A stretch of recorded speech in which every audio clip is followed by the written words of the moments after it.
नमस्कार माझी YouTube family, कसे आहेत तुम्ही सगळे? मस्त आणि मजेत ना? तर तुम्हा सगळ्यांना महाशिवरात्रीच्या खूप खूप शुभेच्छा। तर आज महाशिवरात्री आहे आणि सकाळचे 7:30 पावणे 8 वाजलेले आहेत आणि हे बघू शकता तुम्ही। तर मी रात्री साबुदाणा भिजू घातला होता आणि मऊ असा भिजलेला आहे। तर बाबांना डब्बा करून द्यायचा आहे। तर व्हिडिओ नक्की कंटिन्यू करा बरं का सगळ्यांनी। आणि इथं माझी सकाळच्या कामाची गडबड चाललेली होती आणि मला देवपूजा पण करून घ्यायची आहे आणि मंदिरात जायचं आहे। त्याआधी मला देवपूजा करायचं, मंदिरात जाण्यासाठी मुलांना आवरून घ्यायचं आहे आणि त्याआधी तुम्हाला मी हे बघा दाखवते आमचं सकाळचं मस्तपैकी बाहेरचं वातावरण गावाकडचं। सकाळचे 7:30 वाजलेले आहेत आणि थोडंसं ऊन पडलेलं आहे, बघू शकता तुम्ही ऊन कसं पडले।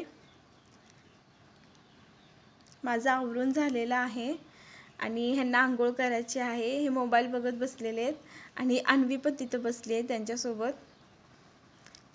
आणि मी स्वच्छ घर वगैरे झाडून घेतलेलं आहे, सगळं झालेलं आहे माझा पसारा आवरून। आणि हा माझा मोठा मुलगा जे आमच्या घरात लहान बाळ आहे ना, त्याच्या वॉकरवर बसलेला आहे। चला तर मी आता इथं पूजा करायला सुरुवात केलेली आहे आणि पाटीत काल मी स्वच्छ पाणी भरून ठेवलं होतं, तर ते पाटीत मी ओतून घेतलेलं आहे आणि आता सगळी देव एक एक करून खाली काढायला लागली पाटीत। तर सकाळच्या कामाची गडबड तर सकाळी देवपूजा केली तर छान वाटतं, त्याच्यामुळं आम्ही तर सहजासहज सकाळी लवकर आवरून कामं, मग देवपूजा करायचं आणि मग कामं आवरायची। तर इथं मी स्वच्छ जागा पुसून पाटेवर कपडा देवाचा हातरून घेतलेला आहे। सकाळ सकाळी देवपूजा केली का नाही छान वाटतं।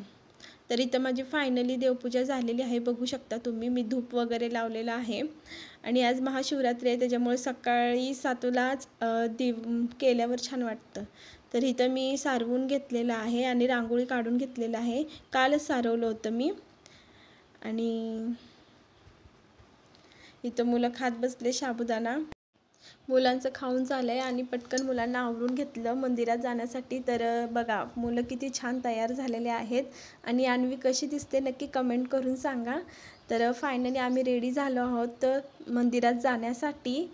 तर त्यांना बघा मी कसं आवरून घेतलेलं आहे। चला तर आता मी मंदिरात चाललेली आहे, तर व्हिडिओ कंटिन्यू करा।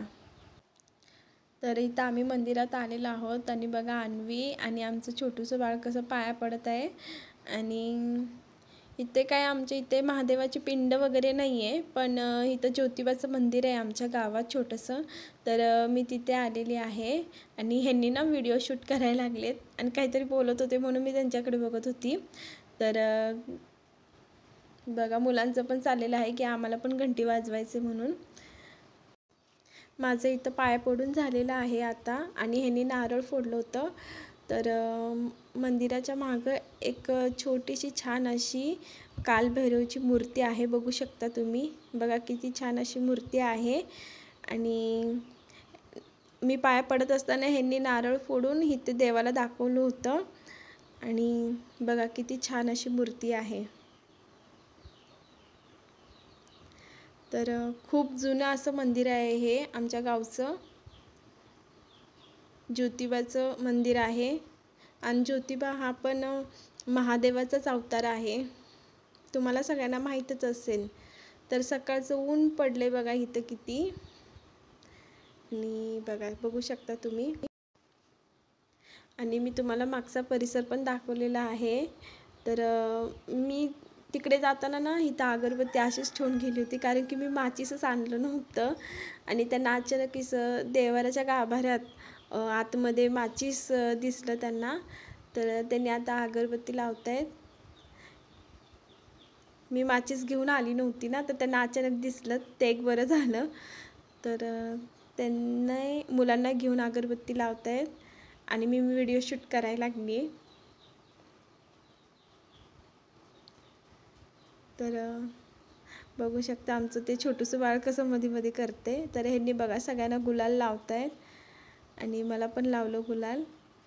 त्यांनी पण लावून घेतलं. तर फायनली बघू शकता आमची पूजा झालेली आहे. नारळ पण फोडला, पाया पण पडले आणि सगळ्यांनी मस्तपैकी 5 मिनटं बसलो पण देवाच्या गाभाऱ्यात. आणि जर हा व्हिडिओ बनवताना माझ्याकडनं काही चुकत असेल तर नक्की समजून घ्या. तर व्हिडिओ कंटिन्यू करा. तर आता देवावरून येऊन साबुदाण्याची खिचडी वगैरे फराळीचं झालेलं आहे आणि सगळ्यात पहिला देवाला नैवेद्य दाखवलेला आहे मी.